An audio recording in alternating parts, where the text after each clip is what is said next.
ಜಮಖಂಡಿ ಜಮಖಂಡಿ ನಗರದ ಸಹಾಯ ಪ್ರಾದೇಶಿಕ ಸಾರಿಗೆ ಇಲಾಖೆ ಆವರಣದಲ್ಲಿ ಜಮಖಂಡಿ ಸಹಾಯ ಪ್ರಾದೇಶಿಕ ಸಾರಿಗೆ ಇಲಾಖೆಯ ಅಧಿಕಾರಿ ಜಯರಾಮ್ ನಾಯಕ ನಿವೃತ್ತಿ ಹೊಂದಿದ ಬೀಳ್ಕೊಡುಗಿ ಹಾಗೂ ಗಣೇಶನ ಮೂರ್ತಿ ಪ್ರತಿಷ್ಠಾನ ಕಾರ್ಯಕ್ರಮ ಜರುಗಿತು. ಕಾರ್ಯಕ್ರಮದಲ್ಲಿ ಬೆಳಗಾವಿ ಸಾರಿಗೆ ಜಂಟಿ ಸಹಾಯ ಆಯುಕ್ತರ ಸಿದ್ದಪ್ಪ ಕಲೇರ, ನಿವೃತ್ತ ಸಹಾಯ ಸಾರಿಗೆ ಪ್ರಾದೇಶಿಕ ಅಧಿಕಾರಿ ಎಸ್ಬಿ ತೀರ್ಥ, ವಿಜಯಪುರ ಸಾರಿಗೆ ಸಹಾಯ ಪ್ರಾದೇಶಿಕ ಅಧಿಕಾರಿ ವಾಸಿಂ ಬಾಬಾ ಮುದ್ದೇಬಿಹಾಳ್, ವಿಜಯಪುರ ಮೋಟಾರ ವಾಹನ ನಿರೀಕ್ಷಕ ಜಯರಾಮ್, ಮೋಟಾರ ವಾಹನ ನಿರೀಕ್ಷಕ ರವಿರಾಜ ಪವಾರ, ಗೋಕಾಕ ಸಾರಿಗೆ ಸಹಾಯ ಪ್ರಾದೇಶಿಕ ಶಂಕರ ಕುಲಕರ್ಣಿ, ನಿವೃತ್ತ ಸಾರಿಗೆ ಪ್ರಾದೇಶಿಕ ಅಪ್ಪಯ್ಯ ನಾಲತವಾಡ, ಅಥಣಿ ಸಾರಿಗೆ ಸಹಾಯ ಪ್ರಾದೇಶಿಕ ಶಿವಾನಂದ ಗುಡೋಡುಗಿ ಕಾರ್ಯಕ್ರಮ ಉದ್ದೇಶಿಸಿ ಮಾತನಾಡಿದರು. ಜಮಖಂಡಿ ಮುತ್ತಿನಕಂತಿ ಮಠದ ಶಿವಲಿಂಗ ಪಂಡಿತಾರಾಧ್ಯ ಶಿವಾಚಾರ್ಯ ಶ್ರೀಗಳು ಆಶೀರ್ವಚನ ನೀಡಿದರು. ನಂತರ ನಿವೃತ್ತ ಹೊಂದಿದ ಜಯರಾಮ್ ನಾಯಕ ಮತ್ತು ಧರ್ಮಪತ್ನಿ ಸುನಂದ ಅವರಿಗೆ ಇಲಾಖೆಯ ಹಾಗೂ ವಿವಿಧ ಇಲಾಖೆಯ ಅಧಿಕಾರಿಗಳು ಮತ್ತು ಸಿಬ್ಬಂದಿಗಳು ಹಾಗೂ ವಿವಿಧ ಸಂಘಟನೆ ಪದಾಧಿಕಾರಿಗಳು ಸನ್ಮಾನಿಸಿ ಗೌರವಿಸಿದರು. ವರದಿ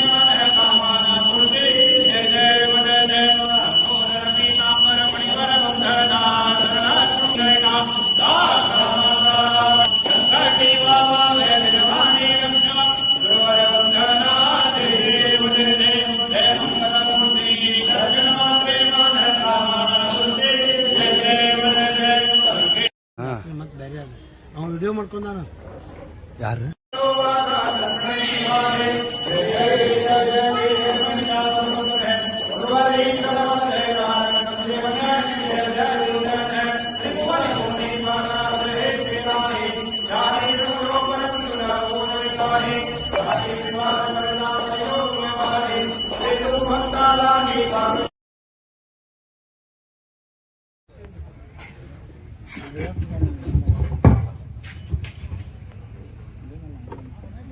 ಮಹನೀಯರೇ, ಇವತ್ತು ಇವರು ಆರೋಗ್ಯ ಇಲಾಖೆಯಲ್ಲಿ ಟೆಕ್ನಿಕಲ್ ಅಸಿಸ್ಟೆಂಟ್ ಆಗಿ ಸೇವೆಯನ್ನು ಪ್ರಾರಂಭ ಮಾಡಿದ್ರು. 1991ರಲ್ಲಿ ಮೋಟಾರ ವಾಹನ ನಿರೀಕ್ಷಕರ ಹುದ್ದೆಯನ್ನ ಪಡೆದುಕೊಂಡ್ರು.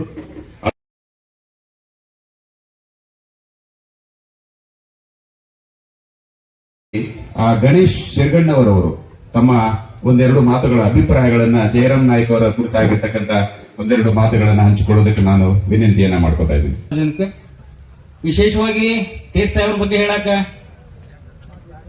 ನಾನು ಅವ್ರ ಕಾಯಂ ಕೂಸ್ ಅಂತ ಹೇಳಿದ್ರೆ ಏನ್ ದೊಡ್ಡ ತಪ್ಪಿಲ್ಲ. ಯಾಕಂತಂದ್ರ ಸಾಹೇಬ್ರದು ಜಮಖಂಡಿ ಒಳಗೆ ಜಮಖಂಡಿ ARTO ಆಫೀಸ್ ಸ್ಟಾರ್ಟ್ ಆಗಿದ್ದ 2004ರಾಗ. ಎಷ್ಟೋ ಜನ ಹಳಬ್ರದಾರಲ್ಲಿ ಅವ್ರ ಕಾಯಾಗ ನಾನು ಕೆಲಸ ಮಾಡಿ. ಯಾಕಂದ್ರೆ APMC ಒಳಗೆ ನಮ್ದು ಅಂಗಡಿ, APMC ಒಳಗೆ ಕಲುತಿ ಸಾಹೇಬ್ರು MLA ಇದ್ರು. ಅವ್ರ ಮಾಜಿ ಆದ್ಮೇಲೆ ಸೌದಿ ಅವ್ರು ಆರಿಸಿ ಬಂದಾಗ ಕಲ್ಲಾ ಹೆಸರು ಕೂತು ಸಿದ್ದು ಸೌದಿ ಅವ್ರದ್ದು ಕೂತು. ಅದಕ್ಕೆ ಮೂಲ ಕಾರಣೀಭೂತರು RM ಕಲುದ್ದಿ ಅವರು. ಆ ಟೈಮ್ನಾಗ ಜಯರಾಮ್ ನಾಯ್ಕ ಸಾಹೇಬ್ರು ಬಂದಿದ್ರು, AB ಪಾಟೀಲ್ ಇದ್ರು, ಇನ್ನವರು ARTO ಆಗಿ ಮುರುಗಯ್ಯ ಸಾಹೇಬ್ರು ಇದ್ರು. ನಮ್ಗೆಲ್ಲ ಯಾಕೆ ಗೊತ್ತಂದ್ರೆ ನಮ್ದು APMC ಅಂಗಡಿಗಳು ಅಲ್ಲೇ ಆಗಿತ್ತದ. ನಮ್ಮೂರೆಲ್ಲ ಟ್ರಕ್ಗಳಿದ್ವು, ನಾವು ಟ್ರಕ್ ಮಾಲಕರು ಇದ್ವಿ. ಹಂಗಾಗಿ ಇದ್ದಾಗ ಹತ್ತಿರಕ್ಕಿದ್ದಾಗ ಸ್ವಲ್ಪ ಅಲ್ಲಿ ನಂಟು ಬೆಳಿದ್ಲ. ಆಫೀಸ್ ಮಗ್ಗಲ್ ಕೈಪ್ಪ, ನಮ್ದು ಕೆಲಸ ಏನು RTO ಹೋದಾಗ ಗಾಡಿಗಳ ಕೆಲಸ ಅಂದಾಗ ನಂಟು ಬೆಳಿದು. ಅವಾಗ ಅವ್ರ ಜೊತೆ ಸಾಹೇಬ್ರ ಜೊತೆ ಒಂದು ಒಡನಾಟ. ಅವಾಗ ನಾನು ಚಿಕ್ಕವನಿದ್ವಿ, ಬಹಳ ವಯಸ್ಸವಾಗ ನನಗೆ ಒಂದು 25-26 ಇರ್ಬೋದು. ಅವಾಗಿಂದ ನಾನು ಸಾಹೇಬ್ರು ಇಲ್ಲೇ ಬಂದ್ರು, ಹಂಗ ಕೆಲಸ ಬಂದಾಗ ಮತ್ತೆ ಬರ್ತಿದ್ವಿ. ಆಮೇಲೆ ನಾವು ರಾಜಕೀಯದಲ್ಲಿ ಸ್ವಲ್ಪ ಸಾಮಾಜಿಕ ಕಾರ್ಯಗಳನ್ನ ಮಾಡ್ಕೋತ ಒಂದು ಪಕ್ಷದ ಜವಾಬ್ದಾರಿ ತಗೊಂಡು ಇವತ್ತಿಗೆ ಅದೀವಿ. ಬಟ್ ಏನಿದ್ರು ರಾಜಕಾರಣ ಅನ್ನೋದಿದ್ದಾಗ ಆಫೀಸ್ ಹೊರಗೆ. ಇನ್ನು ವಾಯ್ಕಲ್ ಮಾಲಕರಂತಂದಾಗ ಸಂಬಂಧ ಕೊಡೋದು RTO ಜೊತೆನಲ್ಲ, ಹಂಗಾಗಿ ಜಾಸ್ತಿ ಅಲ್ಲಿ ಬರ್ತಿದ್ವಿ. ಅವ್ರ ಕಡೆ ನಾವು ಕೆಲಸ ತಗೊಂಡು ಹೋಗ್ಬೋದು, ಆಫೀಸರ್ ಕಡೆ ಬರೋದು ಮಾಡ್ತಿದ್ವಿ. ಅವಾಗ ಕೂಡ ನಮ್ಮ ಜೊತೆ ಒಳ್ಳೆ ಸಂಪರ್ಕ ಇಟ್ಕೊಂಡವ್ರು. ಆಮೇಲೆ ಹೇಳಿದ್ರಲ್ಲ ಅವಾಗಲೇ ಯಾರು ಜಯರಾಜ್ ಅವ್ರು ಹೇಳಿದ್ರು ಹುಲಿ ಅಂತೇಳಿ, ಅದು ಸತ್ಯ ಐತಿ. ಯಾಕಂದ್ರೆ ಅವರು ನೀವೆಲ್ಲ ಎಷ್ಟು ನೋಡಿದ್ರು ಗೊತ್ತಿಲ್ಲ, ಅವರು last time ARTO senior inspector ಆಗಿ ಬಂದ್ರು. ಬಂದ್ಮೇಲೆ ಇಮಿಡಿಯೇಟ್ ಮತ್ತೆ ಟ್ರಾನ್ಸ್ಫರ್ ಆದ್ರು. ಅವಾಗ ಇನ್ಚಾರ್ಜ್ ಕೊಟ್ಟಿದ್ರು. ಈ ಸಾಹೇಬ್ರ ಹೋದ್ಮೇಲೆ ಸ್ವಲ್ಪ ಇನ್ಚಾರ್ಜ್ ಕೊಟ್ಟಿನಾಗಿತ್ತು. ಅದಾದ್ಮೇಲೆ ಮತ್ತೆ ಅವರು ಪ್ರಮೋಷನ್ RTO ಬಂದ್ರು. ಬಟ್ ಅವ್ರು ಕದರ್ ಕಳ್ಕೊಂಡಿರ್ಲಿಲ್ಲ, ಹಂಗದಾರ ಅವರು. ಆಮೇಲೆ ಅವ್ರ ವಿಶೇಷ ಹೇಳ್ಬೇಕಂತಂದ್ರೆ ಜಯರಾಜ್ ಸಾಹೇಬ್ರದು ಅವ್ರದ್ದು ಅವ್ರ ಇನ್ಸ್ಪೆಕ್ಟರ್ ಇದ್ದಾಗ ನೀವೆಲ್ಲರೂ ನೋಡಿರ್ಲ ಗೊತ್ತಿಲ್ಲ ಎಷ್ಟು ಜನ. ಅವ್ರ ಟೆಸ್ಟ್ ಒಳಗೂ ಒಂದು ಡಿಫ್ರೆಂಟ್ ಟೆಸ್ಟಿಂಗ್, ವೆಹಿಕಲ್ ಟೆಸ್ಟ್ ಇರುತ್ತಲ್ಲ, ನೀವು ಡ್ರೈವಿಂಗ್ ಕಲಿಯಾಕ್ ಬಂದಾಗ ಆ ಟೆಸ್ಟ್ ತಗೋಬೇಕಾದ್ರೆ ಅವ್ರು ನೀವು ನೋಡಿದ್ರನ ಗದರ್ತಿದ್ರು. ಜನ ಅನ್ಸ್ತಿತ್ತು. ಯಾಕೆ ಅನ್ಸ್ತಿತ್ತಂದ್ರ ಹಂಗಲ್ಲ, ಅವ್ರ ಸ್ಟೈಲ್ ಹಂಗಿತ್ತು. ಅದೊಂದು ಅವ್ರು ನೋಡ್ರ ಒಂದ್ ಏನಪ್ಪ ಹಂಗಿದ್ರು. ಆಮೇಲೆ ಕಲಿಸ್ತಿದ್ರು. ಅವ್ರು ಹೆಂಗ್ ಕಲಿಸ್ತಿದ್ರು ಅಂತಂದ್ರೆ, ಈಗ ಲೈಸೆನ್ಸ್ ಬಂದಿರ್ತೀವಿ, ಅವ್ನಿಗೆ ಅರಿವು ಮೂಡಿಸ್ಬೇಕು. ಅವ್ರ ಕೆಲಸ ಏನದ ಜನರಿಗೆ ಅರಿವು ಮೂಡಿಸೋದು, ಲೈಸೆನ್ಸ್ ಕೊಡೋದು. ಯಾಕೆ ಈ ರೀತಿ ಹೊಡೀರಿ, ಈ ರೀತಿ ಹಿಂಗಿರ್ರಿ, ಆ ತರ ಒಂದೊಂದು ಸ್ಟೈಲ್ ಇತ್ತು ಅವ್ರು. ಅದನ್ನೆಲ್ಲ ನಾವು ಮಿಸ್ ಮಾಡ್ಕೋತೀವಿ ಸರ್ ಈಗ. ಹಿಂಗಾಗಿ ಅವರು ಗೊತ್ತು ARTO ಆಗಿ ಬಂದ್ಮೇಲೆ ಕೆಲವೊಂದು ಹೋರಾಟ ಇರ್ತಾವ ಜೀವನದಾಗ, ಅವ್ರಿಗೂ ಏಳು ಬೀಳುಗಳು ಇರತಾವ, ಇಲ್ಲ ಅಂತಲ್ಲ. ನಾವು ಸಾಮಾಜಿಕ ಕಾರ್ಯ ಮಾಡ್ತಿರ್ತೀವಿ, ನದಾಫರ್ ಗುರ್ತೈತಿ, ಹೋರಾಟ ಮಾಡ್ತೀವಿ, ರೈತರದಾರಲ್ಲಿ ಮುಖಂಡರು ಎಲ್ಲಾ ಕಡೆ ಹೋರಾಟ ಮಾಡ್ತಿರ್ತೀವಿ. ಕೆಲ ಅಧಿಕಾರಿಗಳು ಬಂದಾಗ ನಾವು ಹೋರಾಟ ಮಾಡೋದಿರ್ತೈತಿ, ಅಲ್ಲಿ ನಾವು ಬಂದಿರ್ತೀವಿ. ಕೆಲವೊಂದು ಪೇಪರ್ಸ್ ಏನೋ ಇರ್ತಾವ, ನಮ್ಗೆ ಗೊತ್ತಿರಂಗಿಲ್ಲ, ಯಾಕಂದ್ರೆ ಅವ್ರಿಗೆಲ್ಲ ಗೊತ್ತಿರ್ತೈತಿ. ನಾವೇನ್ ಮಾಡ್ತೀವಿ, ಬಂದು ಹೋರಾಟ ಮಾಡಿ ಆಗ್ಬೇಕಲ್ರಿ ಸರ್, ಮಾಡಬೇಕಲ್ಲ ನೀವು ಅಂತೀವಿ ನಾವು. ಇಲ್ರಿ ಇದು ಹಿಂಗಿರ್ಬೇಕು ಅಂದ್ರೆ ಕಾನೂನು ಚೌಕಟ್ಟಿನಲ್ಲಿ ಏನಾಗಬೇಕಲ್ಲ ಅದನ್ನ ಮಾಡಿದಂತ ವ್ಯಕ್ತಿ ಅವರು ಪ್ರಾಮಾಣಿಕವಾಗಿ. ಅಂತ ವ್ಯಕ್ತಿ ಕೆಲವೊಂದು ವಿಷಯ ಸಂದರ್ಭದಾಗ ನಮ್ಗೆ ಅವ್ರಿಗೆ ವಾದ ಆಗಿರ್ತಾವ. ಆ ವಾದಗಳು ಯಾಕಾಗಿರ್ತಾವ ಅಂದ್ರೆ ಅವ್ರಿಗೆ ನಮ್ಗೆ ಆಸ್ತಿ ಮನಿದ ಏನ್ ಜಗಳ ಇರಂಗಿಲ್ಲ. ಅದು ಒಂದು ಉದ್ಯೋಗಕ್ಕೆ ನಮ್ ಕೆಲ್ಸಕ್ಕೆ ಬಂದಿರ್ತೀವಿ. ಆ ಕೆಲ್ಸಕ್ಕೆ ಬಂದಾಗ ಆ ಪೇಪರ್ ಒಂದು ಏನೋ ಕಾರ್ಯಕರ್ತರಿಗೆ ಸಾಹೇಬರಿಗೆ ಬೇರೆ ಬೇರೆ ಕಾರ್ಯಕ್ರಮಗಳಿರೋದ್ರಿಂದ ಈ ದಿನ ನಾನು ಫಿಕ್ಸ್ ಮಾಡಿದೆವು.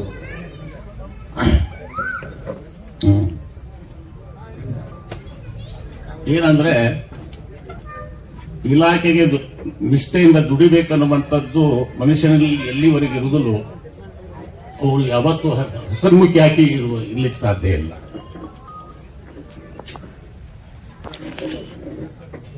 ಇಷ್ಟು ಹೇಳ್ತಾ ನಂದು ಎರಡು ಮಾತುಗಳು. ಇವತ್ತು ಇದು ಸಂಭ್ರಮದ ಹಬ್ಬವಾಗಿ ಆಚರಣೆ ಮಾಡ್ತಾ ಇದ್ದೀವಿ. ಜಯರಾಮ್ ನಾಯ್ಕ ಸಾಹೇಬ್ರ ಹೆಂಗಂದ್ರೆ ಅವರು ಅವರ ಮಾರ್ಗದರ್ಶನ ಹೆಂಗಂದ್ರೆ ಅವರು ಮುಂಚೆ ಕೆಲ್ಸಕ್ಕೆ ಬಂದ್ರೆ ಅವತ್ತು ಜಯರಾಮ್ ನಾಯ್ಕ ಸರ್ ಬಂದ್ರೆ ಇವತ್ತು ನಾವು DL ತಗೊಳ್ಳೋದು ಕಷ್ಟ ಆಯ್ತೇನೋ ಅಂತದಿಂದ ಇವತ್ತು ಜನಸ್ನೇಹಿಯಾಗಿ ಎಲ್ಲರನ್ನು ಒಂದು ಈ ನಮ್ಮ ಕಾನೂನನ್ನು ದಾಟಿ ಏನೋ ಸಹಾಯ ಏನಾಗಬೇಕು ಎಲ್ಲರಿಗೆ ಏನು ಒಂದು ಒಳ್ಳೆಯ ಇದರಿಂದ ಅವ್ರನ್ನ ಮುನ್ನಡೆಸುವಂತ ಕೆಲಸವನ್ನು ನಮ್ಮ ಕಚೇರಿಯಲ್ಲಿ ಮಾಡಿದ್ದಾರೆ. ಹಾಗೂ ಅವರು ಬಂದಂತ ಯಾವುದೇ ಕಷ್ಟ ಅಂತ ಬಂದ ಜನರಿಗೆ ಅವರು ನಾಳೆ ಬಾ ನಾಡಿದ್ದು ಬಾ ಅಂತ ಏನೋ ಹೇಳ್ತಿಲ್ಲ, ಅವ್ರಿಗೇನು ಒಳ್ಳೇದು ಆಗ್ತೈತೆ ಅವತ್ತು ಮಾಡೇ ಕಳಿಸ್ತಾರೆ. ಮತ್ತು ಅವರು ಇವತ್ತಿಂದ ಇವರು ನಾವು ಮೂಲ ಮೊದಲೇ ನಾವು ಕಂಡುಕೊಂಡಿದ್ವಿ, ಅವ್ರೊಂಥರ ಒಂದು ಸಮಾಜ ಸೇವೆ ಮಾಡ್ಕೊತ ಬಂದವರು. ನಾವು ಅವ್ರ ತೋಟಕ್ಕೆ ಹೋಗಿದ್ವಿ. ಅವ್ರ ತೋಟದಲ್ಲಿ ಕನಿಷ್ಠ ಏನಿಲ್ಲ ಅಂದ್ರೂ ದಿನ ಒಂದು 20-30 ಜನ ಒಂದು ಜನರು ಬಂದಿರ್ತಾರೆ. ಅವ್ರ ತೋಟದಲ್ಲಿ ಹೆಂಗಂದ್ರೆ ಅದೊಂದು ಇರುವಂತ ನಮ್ಮ ಜಂಟಿ ಸಾರಿಗೆ ಆಯುಕ್ತರು ಸಿದ್ದಪ್ಪ ಕಲೇರ್ ಸರ್ ಅವರೇ, ಇವತ್ತಿನ ಕೇಂದ್ರ ಎರಡರ ಮಧ್ಯೆ ಬರುವುದು ನೀ ಏನ್ ಮಾಡಿದೀಯಾ ಅನ್ನೋದನ್ನ ಹಾಕುತ್ತೆ. ಯಾವುದೇ ಒಂದು ಸರ್ಕಾರಿ ಸೇವೆಗೆ ಸೇರುವುದು ಅನಿಶ್ಚಿತ, ಸಡನ್ ಆಗಿ ಸೇರ್ಬಿಡ್ತೀವಿ. ನಾವೇನು ಯೋಚನೆ ಮಾಡಿರಲ್ಲ, ಯಾವುದೇ ಒಂದು ಇದಕ್ಕೆ ಹೋಗ್ಬೇಕಂತ ನಮ್ಮ ತಲೆಯಲ್ಲಿ ಇರಲ್ಲ. ನಮ್ಮ ಅದೃಷ್ಟದಲ್ಲಿ ಬರುತ್ತೆ, ಅಲ್ಲಿ ಹೋಗ್ಬಿಡ್ತೀವಿ. ನಾವೇನೋ ಪ್ರಯತ್ನ ಮಾಡಿರ್ತೀವಿ, ಸರ್ಕಾರಿ ಸೇವೆಗೆ ಬರ್ತೀವಿ. ಅದಾದ್ಮೇಲೆ ನಿವೃತ್ತಿ ಖಚಿತ, ಒಂದು ಡೇಟ್ ಫಿಕ್ಸ್ ಇರುತ್ತೆ. ನಾವು ಯಾವಾಗ ಡಿಪಾರ್ಟ್ಮೆಂಟ್ಗೆ ಜಾಯಿನ್ ಆಗ್ತಾ ಇರ್ತೀವಿ ಅವತ್ತೇ ನಮ್ದು ರಿಟೈರ್ಮೆಂಟ್ ಡೇಟ್ ಫಿಕ್ಸ್ ಆಗಿಬಿಡುತ್ತೆ. ಇವತ್ತೇ ನೀವು ರಿಟೈರ್ಮೆಂಟ್ ಅಂತ ಹೇಳಿ, ಯಾಕಂದ್ರೆ ಡೇಟ್ ಫಿಕ್ಸ್ ಆಗುತ್ತೆ, ಫಿಕ್ಸ್ ಮಾಡಿ ಸರ್ಕಾರ ಮಾಡಿರುತ್ತೆ ಇಷ್ಟು ವರ್ಷಕ್ಕೆ ಹೋಗ್ಬೇಕಂತ. ಸರ್ಕಾರಿ ಸೇವೆಗೆ ಸೇರಿದ ಮೇಲೆ ನಮ್ಮ ಕರ್ತವ್ಯಗಳನ್ನ ನಿರ್ವಹಿಸ್ತಾ ಇರ್ತೀವಿ. ನಮ್ಮ ಒಡನಾಟ ಹೇಗಿತ್ತು, ವಿವಿಧ ಸಾರ್ವಜನಿಕರ ಜೊತೆಗೆ ಯಾವ ತರ ನಮ್ಮ ಬಾಂಧವ್ಯ ಇತ್ತು, ಸೇವೆಗಳನ್ನ ನಾವು ಹೇಗೆ ಮಾಡ್ತಾ ಇದ್ವಿ, ಬೇರೆ ಬೇರೆ ಸಂಘದ ಕಡೆಯಿಂದ ಯಾವ ತರ ನಮ್ದು ಕೆಲಸ ಆಗ್ತಾ ಇರುತ್ತೆ, ಸೊಸೈಟಿಯಲ್ಲಿ ಹೇಗೆ ನಮ್ದು ಇಮೇಜ್ ಇದೆ, ಇದೆಲ್ಲನೂ ಪರಿಗಣನೆ ಬರುತ್ತೆ. ಕೆಲವೊಮ್ಮೆ ಏನಾಗುತ್ತೆ, ಸೇವೆಯಲ್ಲಿ ನಾವೊಂದು ಪವರ್ ಅಲ್ಲಿ ಇದ್ದಾಗ ನಾವು ಸೇವೆ ಮಾಡುವಾಗ ಯಾವುದೇ ಒಂದು ನಮ್ಮ RTOಗೆ ಸಂಬಂಧಪಟ್ಟ ಕೆಲಸಕ್ಕೆ ಅವರು ಯಾವುದೇ ಬೇರೆ ಕಚೇರಿಗೆ ಹೋಗಕ್ಕಾಗಲ್ಲ, RTO ಆಫೀಸ್ಗೆ ಬರಬೇಕು. ಲೈಸೆನ್ಸ್ ಬೇಕಂದ್ರೆ ಪೋಸ್ಟ್ ಆಫೀಸ್ಗೆ ಹೋಗಕ್ಕಾಗಲ್ಲ. ಹಾಗೆ ಸಾರ್ವಜನಿಕರು ಬರ್ತಾರೆ, ನಾವು ಕೆಲಸ ಮಾಡಿಕೊಡ್ತೀವಿ.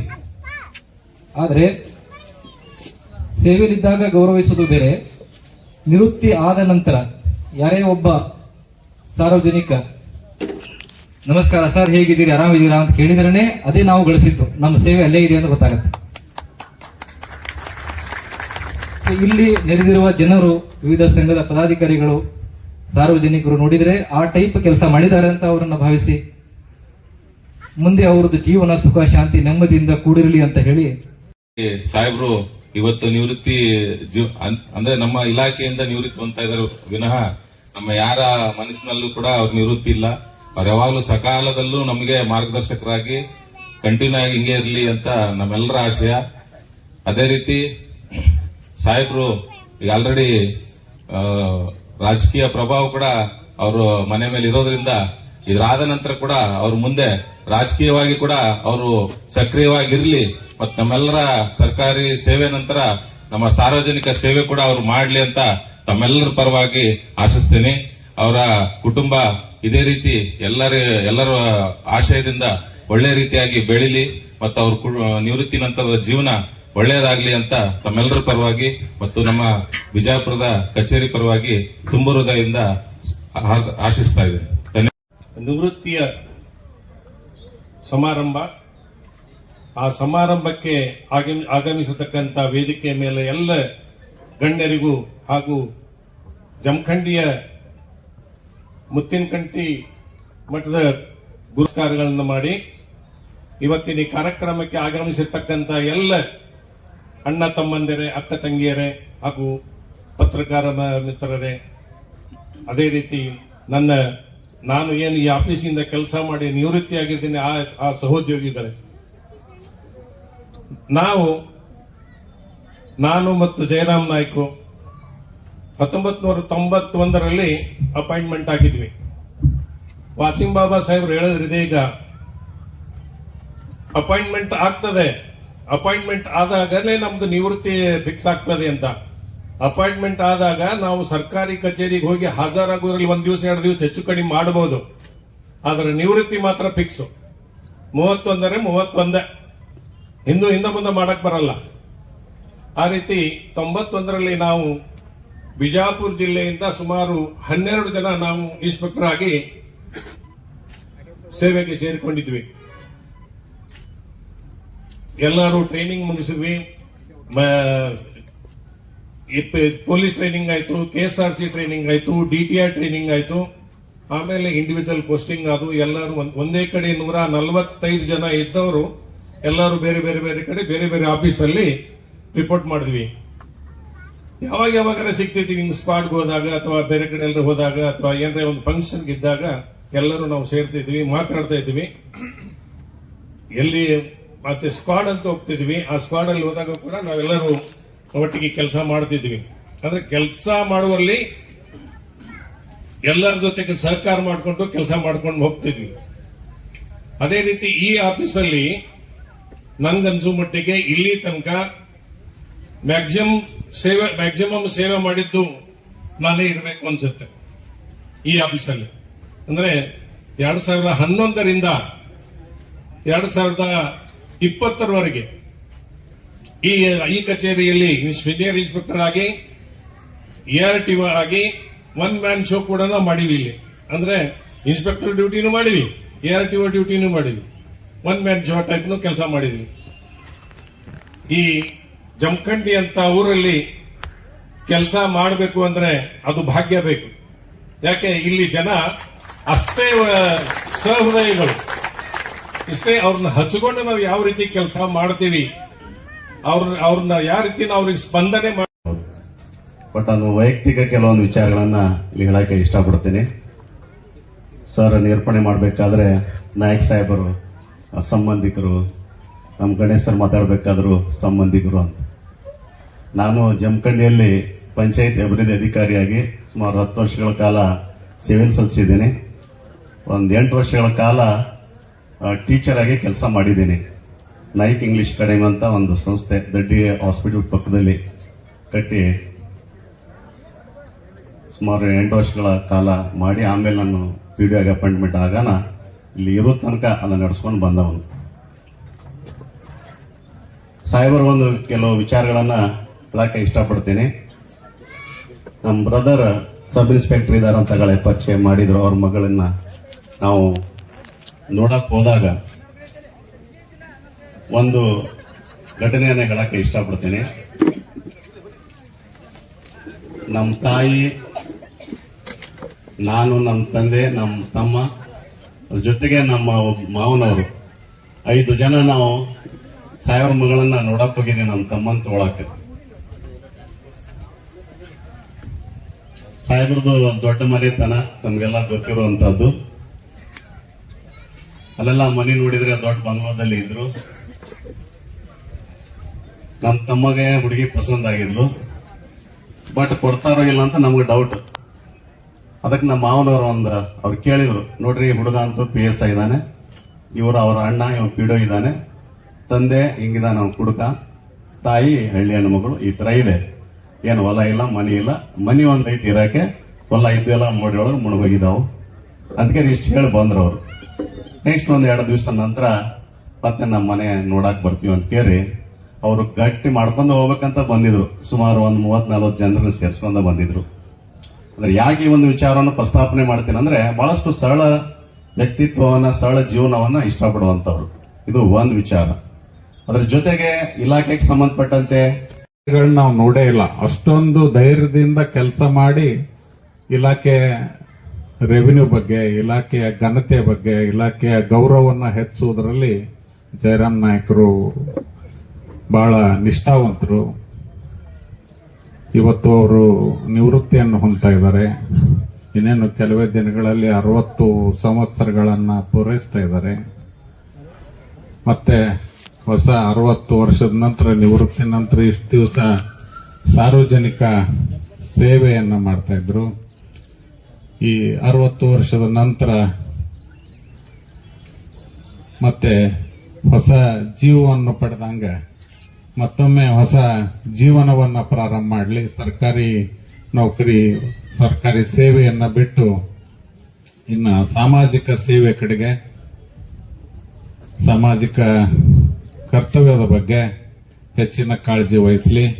ಮತ್ತು ಅದರ ಜೊತೆಗೆ ಅವರ ಆರೋಗ್ಯವನ್ನು ಕೂಡ ಅಷ್ಟೇ ಕಾಪಾಡಿಕೊಳ್ಳಿ ಅಂತ ದೇವರಲ್ಲಿ ಪ್ರಾರ್ಥಿಸಿ, ಆ ದೇವರು ಇನ್ನೂ ಹೆಚ್ಚಿನ ಆರೋಗ್ಯ ಭಾಗ್ಯವನ್ನು ಅವರಿಗೆ ದಯಪಾಲಿಸಲಿ. ಅವರ ಇನ್ನೂ ಈ ಸಾರ್ವಜನಿಕ ಸೇವೆ ಮುಂದುವರಿಯಲಿ ಅಂತ ಆಶಿಸಿ, ಆ ದೇವರು ಇನ್ನೂ ಹೆಚ್ಚಿನ ಆರೋಗ್ಯ ಭಾಗ್ಯ ಕೊಡಲಿ ಅಂತ ಆ ದೇವರಲ್ಲಿ ಲೇಖನ ಬಿತ್ತವೆ. ಸಚ್ಚಿದಾನಂದ ರೂಪಾಯ ಶಿವಾಯ ಬ್ರಹ್ಮಣೇ ನಮಃ. ಪ್ರಥಮದಲ್ಲಿ ನನ್ನ ಆರಾಧ್ಯ ಗುರುಗಳನ್ನು ಸ್ಮರಣೆ ಮಾಡಿಕೊಂಡು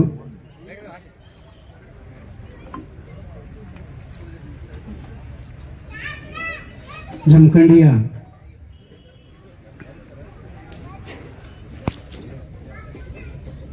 ಪಾರ್ಟಿ ಆಫೀಸಿನಲ್ಲಿ ಇವತ್ತು ನಡೆದಿರುವ ಸನ್ಮಾನ್ಯ ಶ್ರೀ ಜಯರಾಮ್ ನಾಯಕ್ ಸರ್ ಅವರ ಹೃದಯ ಸ್ಪರ್ಶಿ ಬೀಳ್ಕೊಡುವ ಸಮಾರಂಭ. ಈ ಸಮಾರಂಭದ ವೇದಿಕೆ ಮೇಲೆ ಆಸೀನರಾಗಿರುವ ಎಲ್ಲ ಅಧಿಕಾರಿಗಳಲ್ಲಿ ವಿಶೇಷವಾಗಿ ಕೊನೆಗೆ ಮಾತಾಡೋದು ಬಹಳ ಕಷ್ಟ ಇದೆ. ಆರಂಭದಲ್ಲಿ ಈ ಕಾರ್ಯಕ್ರಮದ ಕುರಿತು ಎಲ್ಲ ವಿಚಾರಗಳನ್ನ ಈಗಾಗಲೇ ನಮ್ಮ ನಾಯಕ್ ಸರ್ ಅವರ ಬಗ್ಗೆ ಬಹಳಷ್ಟು ಒಳ್ಳೆಯ ಮಾತುಗಳನ್ನು ಆಡಿದ್ದಾರೆ. ಒಬ್ಬ ವ್ಯಕ್ತಿಯನ್ನ ಕುರಿತು ಮಾತಾಡಬೇಕಾದ್ರೆ ಆ ವ್ಯಕ್ತಿಯಲ್ಲಿ ಆ ವ್ಯಕ್ತಿತ್ವ ಇರಬೇಕಾಗತ್ತೆ. ಒಬ್ಬ ವ್ಯಕ್ತಿಯ ಕುರಿತು ಮಾತನಾಡಬೇಕಾದ್ರೆ ಆ ವ್ಯಕ್ತಿಯಲ್ಲಿ ವ್ಯಕ್ತಿತ್ವ ಇದ್ರೆ ಮಾತ್ರ ಮಾತಾಡಲಿಕ್ಕೆ ಸಾಧ್ಯ ಇದೆ. ಈಗಾಗಲೇ ತಾವೆಲ್ಲ ವೇದಿಕೆ ಮುಖಾಂತರ ಕೇಳಿದ್ರಿ ಅವರ ವಿಚಾರಗಳನ್ನ. ಬಹುಶಃ ಅಂತ ವ್ಯಕ್ತಿತ್ವ ನಾಯಕ್ ಸರ್ ಅವರಲ್ಲಿ ಇದೆ ಅಂತ ಹೇಳಿ ಇವತ್ತು ವೇದಿಕೆ ಮುಖಾಂತರ ಎಲ್ಲರೂ ಮಾತುಗಳಲ್ಲಿ ತಾವೆಲ್ಲರೂ ಕೂಡ ಅವರ ಅಭಿಮಾನದ ಮಾತುಗಳನ್ನ ಕೇಳಿದ್ರಿ. ಇಂತಹ ಒಂದು ಬೀಳ್ಕೊಡುವ ಸಮಾರಂಭಗಳು ಕೂಡ ಎಲ್ಲ ಕಡೆ ನಡೀತಾ ಇರ್ತವೆ. ಅದರಲ್ಲಿ ವಿಶೇಷವಾಗಿ ಈಗಾಗಲೇ ನಮ್ಮ ನಾಯಕ್ ಸರ್ ಅವರು ಬಹುಶಃ ಹೇಳಿದ್ರು, ನಾನು ಮಾತನಾಡೋದು ಬಹಳ ಕಡಿಮೆ, ಕೆಲಸ ಮಾಡ್ತೀನಿ ಅಂತ ಹೇಳಿ. ಇವತ್ತಿನ ದಿನಗಳಲ್ಲಿ ನಾವೆಲ್ಲ ನೋಡ್ತಾ ಇದ್ದೇವೆ,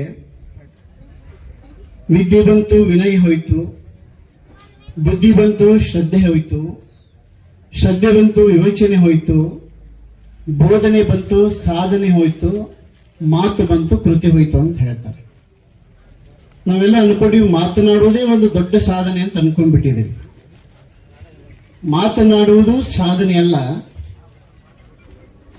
ಅವರ ಮಾತುಗಳು ಆಡಿದಕ್ಕಿಂತಲೂ ಕೂಡ ಅವರ ಮಾಡುವಂತ ಕೆಲಸಗಳೇ ಸಾಧನೆ ಆಗಬೇಕು. ಅಂತಹ ಸಾಧನೆಯನ್ನು ಮಾಡತಕ್ಕಂಥವ್ರು ಯಾರು ಅಂತಂದ್ರೆ ನಮ್ಮ ಜಯರಾಮ್ ಸರ್ ಅವರು. ಕೇವಲ ಮಾತನಾಡುವುದು ಎಷ್ಟು ಮುಖ್ಯ ಇದೆನೋ ಅದಕ್ಕಿಂತಲೂ 2 ಪಟ್ಟು ನಾವು ಕೆಲಸಗಳನ್ನು ಮಾಡಬೇಕು. ಅವಾಗ ಮಾತ್ರ ನಾವು ಜನಗಳ ಸಮೀಪಕ್ಕೆ ಹೋಗಲಿಕ್ಕೆ ಸಾಧ್ಯ ಇದೆ ಅನ್ನೋದನ್ನ ಅವರೆಲ್ಲ ತಮ್ಮ ಜೀವನದಲ್ಲಿ ತೋರಿಸಿಕೊಟ್ಟಿದ್ದಾರೆ. ವಿಶೇಷವಾಗಿ ಈ ಜಗತ್ತಿನಲ್ಲಿ ಎಷ್ಟೋ ಜನ ದಿನನಿತ್ಯ ಹುಡ್ತಾರೆ, ಎಷ್ಟೋ ಜನ ದಿನನಿತ್ಯ ಮರಣವನ್ನು ಕೂಡ ಹೊಂದ್ತಾರೆ. ಯಾರ ಹೆಸರು ಕೂಡ ಶಾಶ್ವತವಾಗಿ ಉಳಿಯುವುದಿಲ್ಲ. ನಿಜವಾಗಿ ಯಾವ ಮನುಷ್ಯ ಜೀವನದಲ್ಲಿ